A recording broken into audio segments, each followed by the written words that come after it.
está? Muy buenas noches, soy Carmen Gudiño y como cada semana le doy la más cordial bienvenida a Mujer Es. Esta noche vamos a platicar sobre la función de los juzgados familiares. Vamos a resolver dudas como qué son, qué casos atienden, cómo acercarse a ellos, entre otras interrogantes. Así que, si le parece bien, vámonos directo con nuestro invitado de esta noche.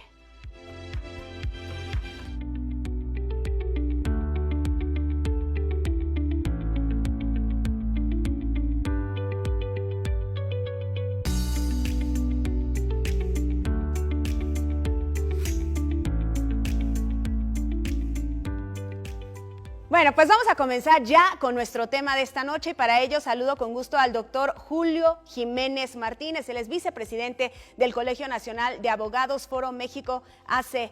Lo saludo con muchísimo gusto a la distancia. Bienvenido. ¿Qué tal, Carmen? Un placer saludarte a ti y a tu importante auditorio, la Agencia Mexiquense de Televisión. Fuerte abrazo a todos los amigos. Gracias. Muchas gracias. Pues fíjese que estamos ante un tema bien complicado para la gente porque a veces no alcanza a entender lo que son los juzgados familiares y pues hay que empezar por el principio, si nos pudiera usted explicar qué son. Dentro de la estructura del Poder Judicial tenemos jueces especializados, hay materias penal, civil, mercantil y tenemos una materia que es muy importante, muy sensible para la población mexicana, que son los juzgados que atienden y resuelven los conflictos en materia familiar. Entiéndase, controversias del orden familiar, juicios, pensiones alimenticias, divorcios, disolución del vínculo matrimonial, resuelven sobre la controversia que se genera por una guardia y custodia, por obviamente imponer un derecho que tienen la cónyuge y los hijos, que es la pensión alimenticia, también los adultos mayores, los padres. Resuelven sobre los juicios sucesorios intestamentarios, estas familias que pues el pater familias, el decujus, el autor de la sucesión, entiéndase el difunto, mueren sin un testamento. La importancia de ahí de hacer un testamento y definir pues el destino final de su patrimonio. También se resuelven juicios testamentarios, también se conoce y se resuelve sobre el reconocimiento de una albacea, se resuelve obviamente la partición de herencia y también evidentemente los jueces familiares conocen y resuelven sobre pues jurisdicciones voluntarias, trámites incluso de adopción, en donde, bueno, obviamente no hay una controversia, pero sí tiene que dar intervención a un juez de lo familiar. Y bueno, pues hay un mundo de trámites donde hoy el rezago, a veces la falta de personal o la falta de voluntad de algunos servidores públicos provocan que haya pues actos de indiferencia, actos de mal o pésimo servicio hacia los justiciables, hacia las víctimas incluso de violencia familiar, mujeres, niños, adultos mayores que pueden ser víctimas de violencia de género y que, bueno, ante la indiferencia de malos servidores públicos, no puedo generalizar, no debo hacerlo, sin embargo, pues es público y notorio, es un hecho, una realidad, que en México pues hay malos servidores públicos, claro. Hay pues personas juzgadoras que no cumplen con esta función, que es atender con un principio de justicia y pues un cuidado hacia los grupos vulnerables y una garantía de imparcialidad, Carmen. Y es que fíjese, doctor, usted nos está señalando todos estos casos que se resuelven dentro de los juzgados familiares y son temas muy sensibles. Estamos hablando de mujeres, estamos hablando de niños, estamos hablando que es el lugar en donde se resuelven las pensiones, la custodia de los niños. En fin, qué importante es conocer a lo que hacen los juzgados familiares, pero usted nos dice algo muy importante, a los juzgadores y juzgadoras que están en esos juzgados y que se encargan de resolver todos estos conflictos que de por sí ya son dolorosos, ¿no? Para quienes los promueven, cuando estamos hablando de separaciones, de divorcios, que de por sí ya es pues todo un tema delicado para la propia familia, que todavía nos enfrentemos a un juzgado quizá que no esté viendo esta perspectiva hacia la infancia o esta perspectiva de género. ¿Qué retos usted vería, doctor, que tienen los juzgados familiares en esta materia como usted no le estaba delineando? Es importante reconocer que los poderes judiciales estatales, las autoridades o las personas juzgadoras particularmente, tienen un gran reto enfrente en el escenario o en el contexto o en la antesala de la implementación de la reforma constitucional del Poder Judicial. Es importante reconocer que una persona juzgadora debe ser una persona que tenga experiencia profesional, que tenga trayectoria dentro del Poder Judicial, que tenga este criterio de independencia, autonomía de criterio, que no sea una persona improvisada, que no sea alguien que obedezca a un grupo fáctico ni que esté sometido o vinculado incluso con algún grupo de la delincuencia organizada o que incluso con alguna agrupación religiosa. Deben ser personas juzgadoras que deben resolver precisamente bajo un principio de imparcialidad, justicia, equidad y con perspectivas de género, sobre todo atendiendo a los acuerdos internacionales de los cuales México ha suscrito convenios y obviamente atender a principios pro persona y a principios obviamente de convencionalidad, porque México también en materia familiar atiende resoluciones internacionales emitidas por organismos como la Corte Interamericana de los Derechos Humanos y obviamente UNESCO y la ONU, atendiendo y protegiendo a la infancia, atendiendo y protegiendo a grupos vulnerables y evidentemente garantizando la justicia, la imparcialidad y principios obviamente de convencionalidad. Carmen. Y es que fíjese, doctor, usted nos menciona algo muy importante, ¿no? Lo esencial que es que nuestros juzgadores y juzgadoras cumplan con estos requisitos que usted está señalando, que conozcan todos estos convenios internacionales, que sepan tratar con perspectiva de género a las mujeres, ¿no? Que sepan juzgar con perspectiva de género, porque vaya, qué difícil, ¿no? Y lo hemos visto en muchas resoluciones, condenas terribles contra las mujeres cuando no se vio, ¿no? La perspectiva de género y están pugnando penas terribles en prisión. En fin, hay que considerarlo, estamos en un periodo importantísimo, que estamos ya a la víspera de la elección judicial y por eso es necesario conocer a nuestros juzgadores, ¿no? A los juzgados familiares. ¿Usted qué recomendaría desde su experiencia como abogado, en la abogacía, que usted tiene muchos casos que diario a diario lo ve, ¿no? ¿Qué le recomendaría a la gente para la hora de elegir a esos candidatos, esas candidatas que van a ser quizá los que van a resolver? Ojalá, ¿verdad? Ojalá no le toque a nadie, pero pues si llega a la necesidad de estar frente a un caso, frente a un juicio, que van a tratar de resolver su caso. Carmen, amable auditorio, desde mi experiencia como litigante, desde mi postura como mexicano y desde mi visión como ciudadano, creo que es importante participar en un proceso democrático como este, que es inédito, que es polémico, que es debatible incluso, pero que ya es vigente y que esta reforma constitucional hoy es aplicable y que debemos asumirla con responsabilidad, con información, pero con absoluta conciencia democrática. Hay que salir a votar, no hay que permitir que el gran triunfador se cuelgue la medalla de oro, el abstencionismo. Salgamos a votar por personas juzgadoras en funciones, por personas con experiencia, con trayectoria, con conocimiento, con un criterio y con una experiencia probada, con conocimientos reales precisamente sobre la perspectiva, sobre la certificación, sobre los tratados internacionales, sobre condiciones que garanticen que cuando menos sean personas que no van a llegar a improvisar, que sean personas que realmente garanticen atender y resolver a las víctimas, porque esto es muy delicado. El rezago y la atención a las víctimas de la violencia, de la indiferencia y la corrupción, la injusticia y la impunidad es una asignatura pendiente para el Poder Judicial de la Federación y para los poderes estatales. La percepción de la ciudadanía es que hay corrupción, que hay indiferencia y que hay un gran rezago, y que si no hay dinero de por medio, no hay atención de calidad, no hay oportuna ni gratuidad. Y bueno, pues evidentemente el gobierno federal, el gobierno de los estados han sido muy respetuosos y han sido muy responsables al informar evidentemente la importancia y trascendencia de garantizar evidentemente la participación democrática de los mexicanos y las mexicanas en este momento histórico e inédito para el país. Pero sobre todo, votando por personas juzgadoras en funciones, no por improvisados, no por gente que se la pase bailando o haciendo ridiculeces en las redes sociales. El ser persona juzgadora es una gran responsabilidad, porque en sus manos estará definir o resolver sobre la libertad de una persona, en sus manos estará resolver sobre el patrimonio de tus hijos, estará incluso resolver la pensión alimenticia de tu esposa o de tus hijos, incluso estará en resolver la partición de herencia de tu familia.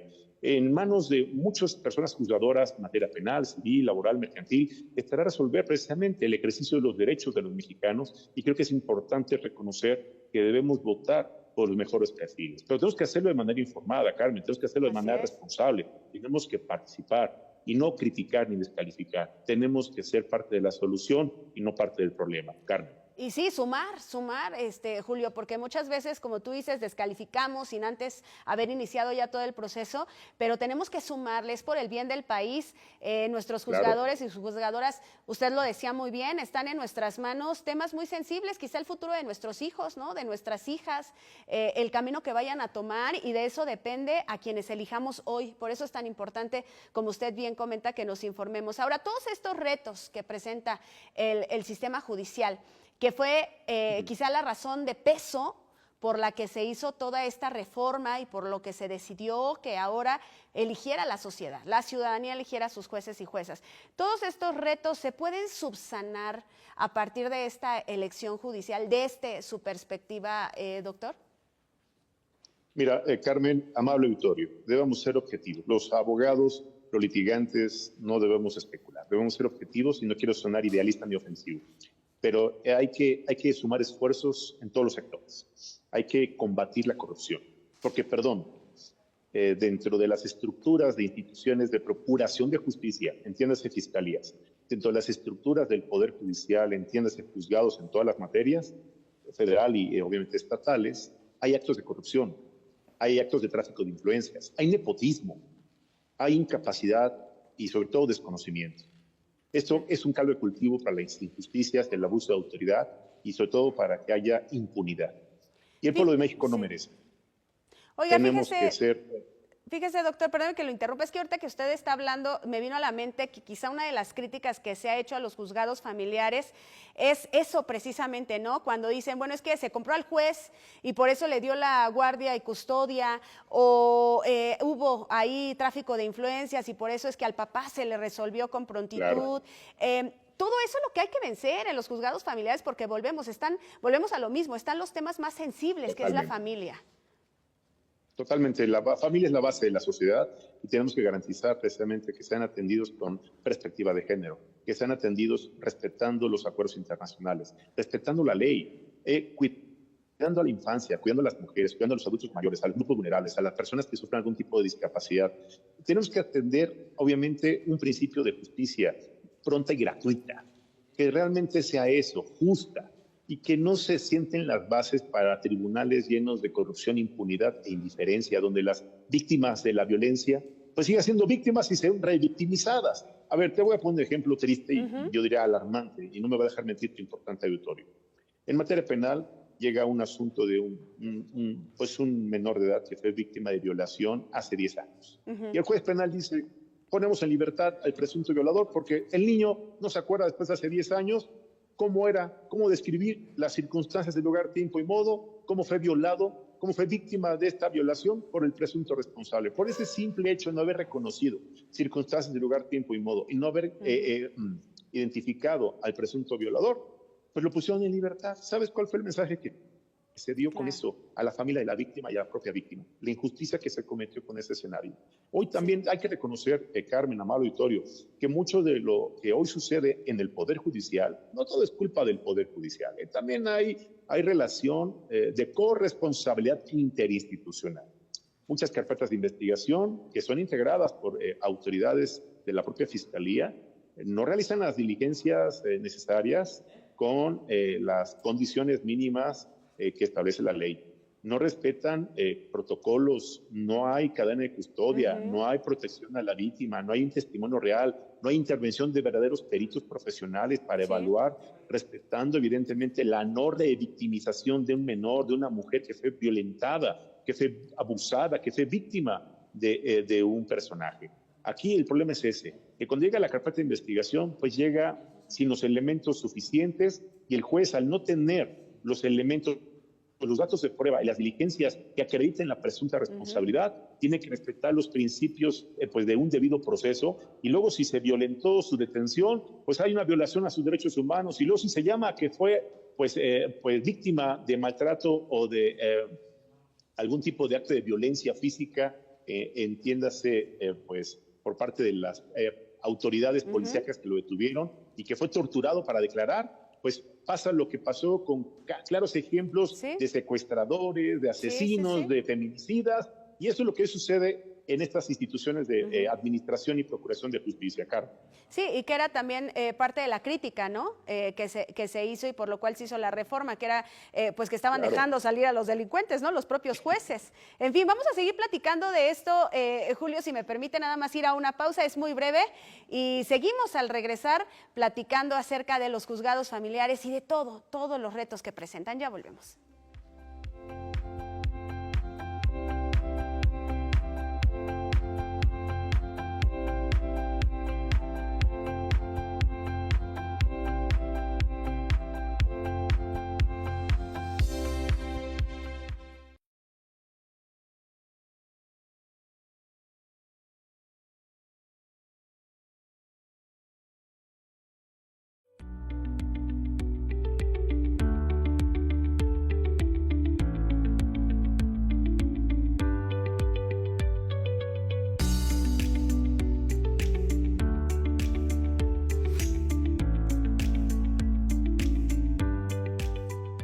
Gracias por continuar con nosotros en Mexiquense TV. Estamos platicando acerca de los juzgados familiares.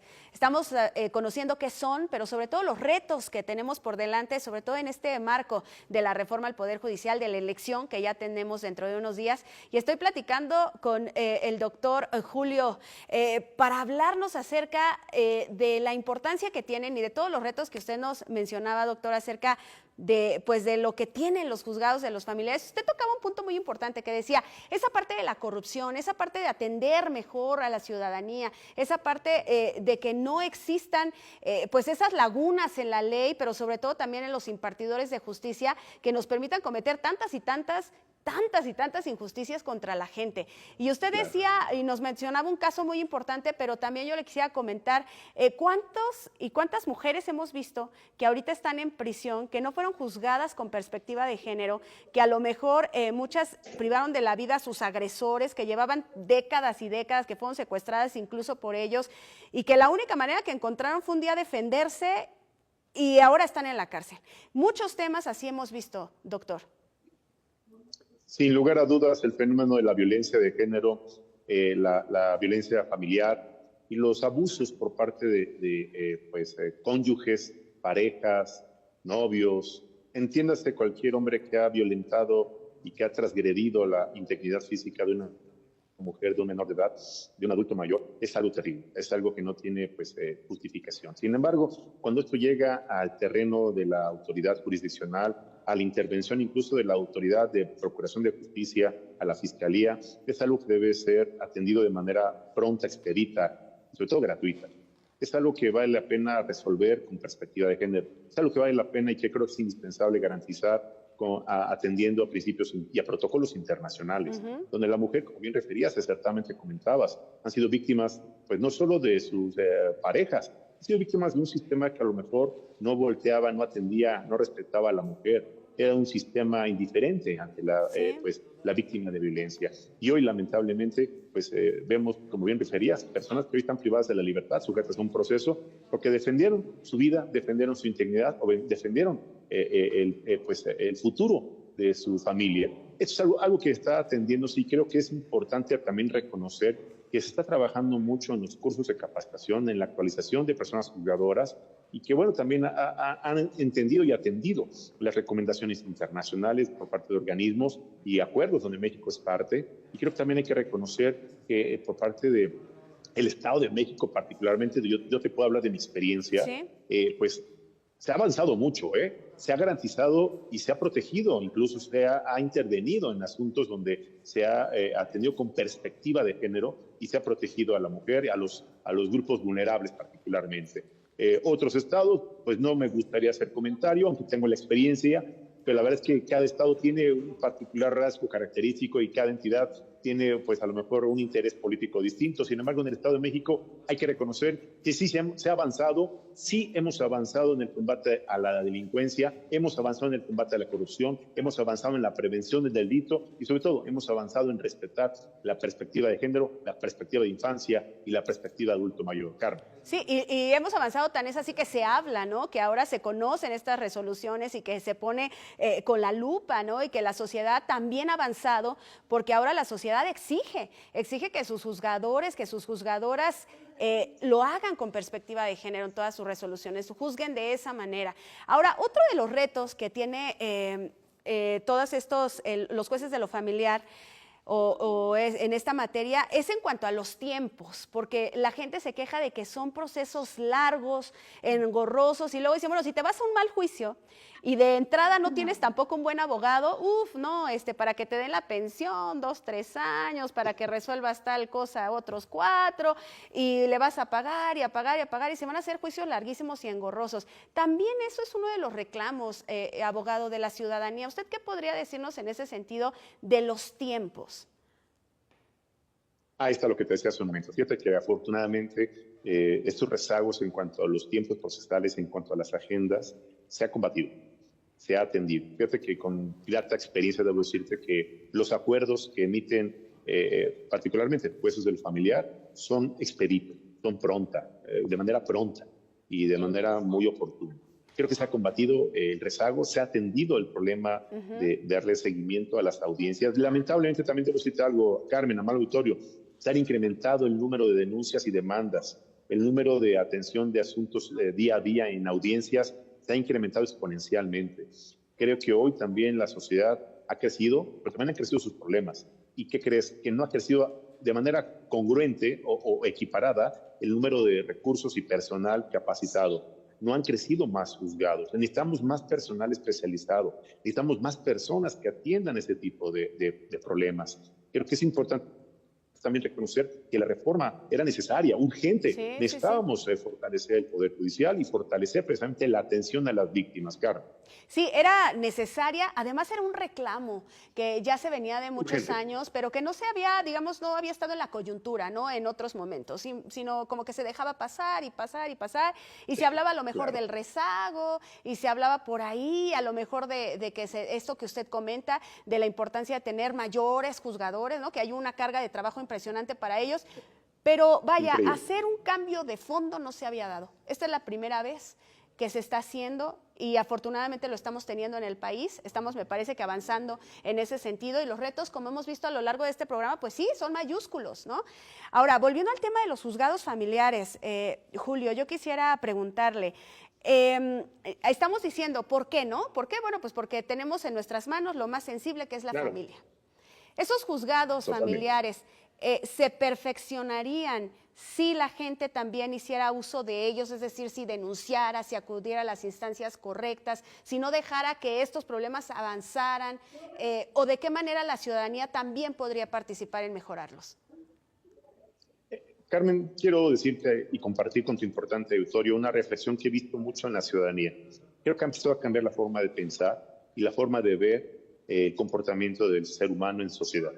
El hombre en sociedad debe empezar a cambiar su psique, empezar a cambiar su forma de pensar, su forma de actuar, su forma de entender el respeto a los demás. Y creo que en el Estado de México y en los juzgados familiares sí es importante una campaña presente de concientización del respeto, pero también de esto debe ser en corresponsabilidad con las familias. El hogar, los principales, pues yo diría, formadores o forjadores de los futuros padres de familia, de los futuros hombres de familia, de los futuros padres, pues son las familias. El núcleo familiar es el primer contacto con la sociedad, es el primer contacto con los valores, la identidad, los ideales, los principios. Pues obviamente debe ser desde la familia, el primer contacto. Se fortalecen con la educación en las escuelas y se debe consolidar en el desarrollo de nuestra sociedad para evitar precisamente que tengamos una sociedad tan conflictuada, tan complicada y tan polarizada en este contexto en donde se ha malentendido el derecho a denunciar, el derecho a pues, darle intervención a la autoridad competente, donde también debo decir algo triste, Carmen, amable auditorio, hemos visto en redes sociales, hemos sido testigos incluso, que se han denunciado actos por parte de abuso, amenaza, extorsión de mujeres que han intentado utilizar este mecanismo de intimidación y denuncia por parte de algunos usuarios incluso, y lo han utilizado de manera equivocada y se han atrevido a amenazar a que aunque te voy a denunciar por acoso sexual si no haces lo que te digo. Y he visto también mujeres que han golpeado a sus esposos. Claro, hemos sido testigos de violencia familiar, donde también hay hombres que son víctimas de la violencia por parte de mujeres. Y bueno, hoy también vemos violencia donde la persona activa no es el hombre. También hay mujeres muy violentas, Sí. muy agresivas, que han pasado por encima incluso de los derechos, la dignidad de su pareja, de su cónyuge, de sus hijos incluso, los han maltratado. Por eso hoy hay que atender con un principio de imparcialidad, pero sobre todo de perspectiva de infancia. Y claro, no todo sería atender que Claro. Fíjese, doctor, usted nos está comentando algo importantísimo, que es también las mujeres somos generadoras, ¿no?, de esas violencias, a veces también incluso con nuestros hijos, ¿no? Cuando decimos no los vas a ver, y hazle como quieras, y necesito ahora más de pensión, y ahora te voy a volver a demandar, y hay que decirlo también, hay que decirlo, hay que hablarlo, porque seríamos injustos. Usted lo sabe bien, seríamos injustos si no lo mencionáramos. Totalmente.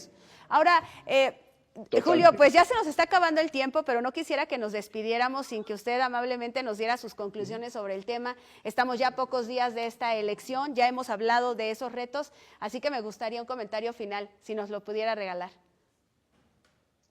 Creo que esa reforma constitucional sienta las bases para una transformación en el Poder Judicial. Los mexicanos necesitamos un Poder Judicial fuerte, actualizado, robusto, independiente, que verdaderamente sea parte de una división de poderes que garanticen el equilibrio de este gobierno, del Estado mexicano. Necesitamos un Poder Judicial que evidentemente tenga autonomía e independencia, que goce de la credibilidad, la confianza de los justiciables, de las personas juzgadoras con capacidad, experiencia y trayectoria, no de improvisación, no de compromiso ni de persecución, sino obviamente de acción que garantice la justicia, la imparcialidad y la legalidad. Necesitamos una participación democrática de la ciudadanía para elegir a personas juzgadoras en funciones, a personas que verdaderamente garanticen precisamente esta imparcialidad y sobre todo esta independencia de criterio, y que no obedezcan al compromiso inconfesable con grupos de la delincuencia organizada o su vinculación presunta con agrupaciones religiosas. Creo que es el momento histórico y los mexicanos seremos testigos y podremos participar de manera directa en este importante cambio democrático en el Poder Judicial de la Federación y en el Poder Judicial de todos los estados de la República Mexicana. Carmen, malo y todo.